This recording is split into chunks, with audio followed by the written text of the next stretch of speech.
Chapter 26, Part 2. Mrs. Pulaski, I must compliment you on your good thinking in taking down the will in shorthand. Professional habit. This looks professional, all right. The typing is perfect. Well, almost perfect. It seems you left out the last word in section 3. The estate is at the crossroads. The heir who wins the windfall will be the one who finds the what, Mrs. Pulaski? Finds the what? Siddell squirmed under Turtle's hard stare. Leave it to the brat to discover my error. There was so much talking, I couldn't hear the last word. Come on, Mrs. Pulaski, you claim to be a professional. Hounding the witness and doing it quite well, Judge Ford thought, coming to the Secretary's defense. I don't think anyone heard the word, Turtle. Mr. McSuthers made a joke about ashes at that point. You are excused, Mrs. Pulaski. Turtle said offhandedly, her eyes on the will. The judge was right. Sandy had joked about ashes scattered to the winds. Wendy Windcopple. No, it still didn't make sense. It is not what you have, it's what you don't have that counts. Maybe no word was ever there. She read on. Fourth, hail to thee, O land of opportunity. You have made me the son of poor immigrants, rich, powerful, and respected. So take stock in America, my heirs, and sing in praise of the generous land. You too may strike it rich who dares to play the Westing game. Fifth, sit down, Your Honor, and read the letter this brilliant young attorney will hand over to you. Judge Ford, could you introduce as evidence the letter that brilliant young attorney handed over to you? It is just as usual certification of sanity, signed by Dr. Sykes. The judge replied as she removed the envelope from her files. But the letter was gone. The envelope now contained a receipt. Check received, total amount paid, cost of educating Josie Joe, amount owed to Sam Westing, 0. I'm afraid the original letter has been replaced by my personal message. It was no bearing on this case. Yes, please.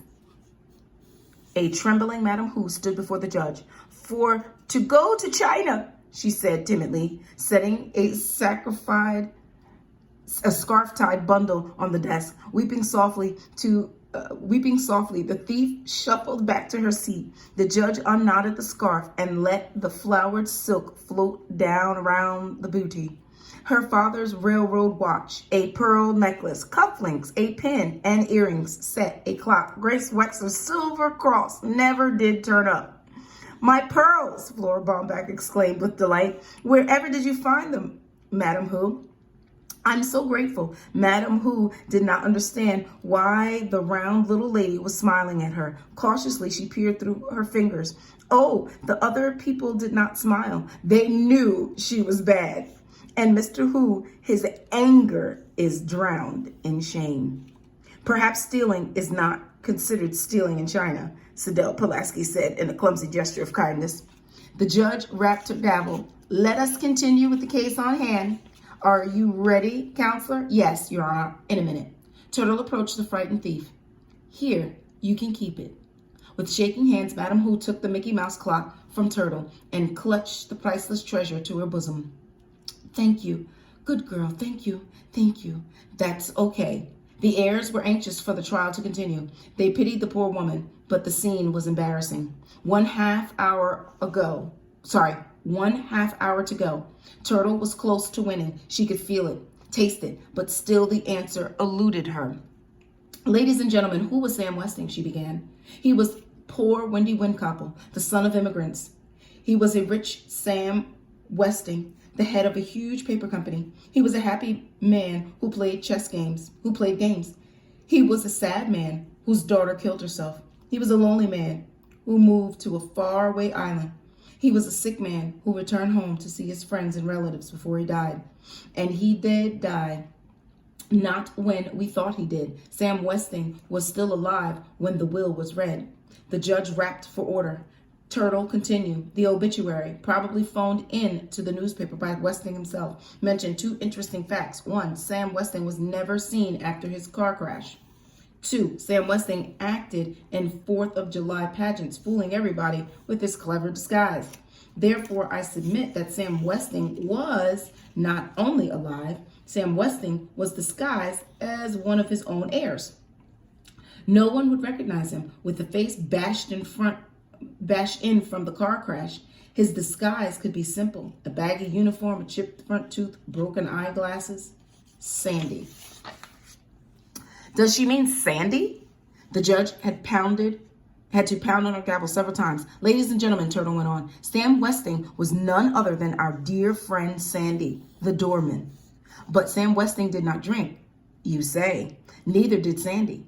I used his flask on Halloween, and there was a funny aftertaste in my pop, but not of whiskey.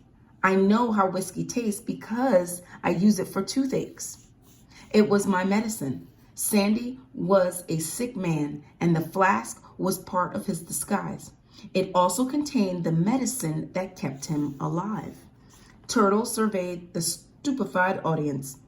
Good, they bought her little fib. As I said earlier, I saw Crow fill the flask with lemon juice in the kitchen.